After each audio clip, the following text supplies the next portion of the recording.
Leaders is one of those things I think you think of charismatic leaders who are kind of pulpit pounding people that we all think of that create big movements in the world.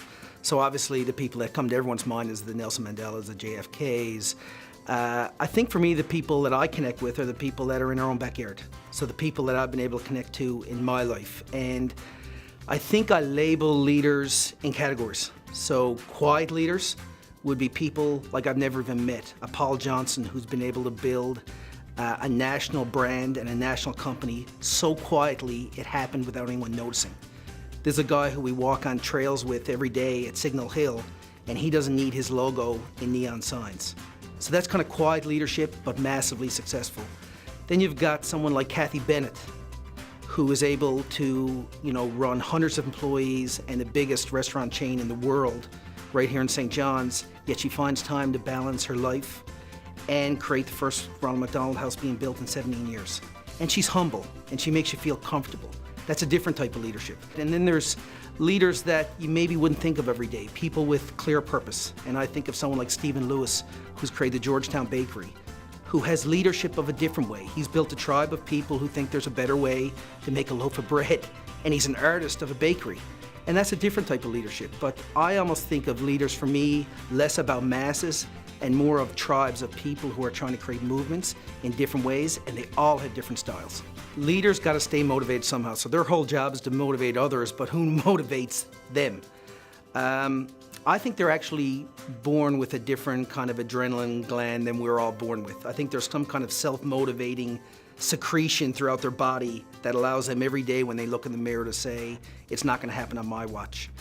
And for me, the leaders I've dealt with, how they get motivated, there isn't a finish line.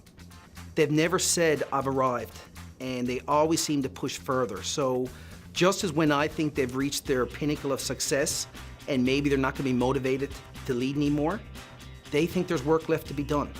So they're mortgage-free, they got more money they can never deal with, they got the car of their dreams, they've got their kids taken care of, yet they're still motivated to go to work. So something beyond money motivates these people, and I think it's because there's no finish line. It's always a moving target. And I think that's how they motivate themselves. My leadership style is probably a little different. I came from organizations which had hierarchies, and I understand some companies need that. That's not right or wrong. The way we built the Idea Factory was a very flat organization. So I'm not even sure what my job title is, and I'm the owner of the company, but I never use that title. And we are all on one floor, and no one really has offices, and we're very inclusionary.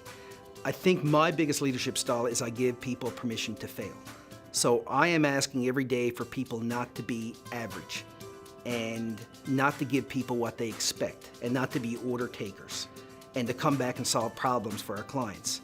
If I don't give people permission to fail, then they're not going to ever color outside the lines and take a risk. So we've had lots of mistakes. But the one leadership style for me is I've given people permission to fail, and I've also given them permission to get in front of the client so the limelight isn't on me. And that's why I don't think it's called the Kevin Casey Factory, it's called the Idea Factory.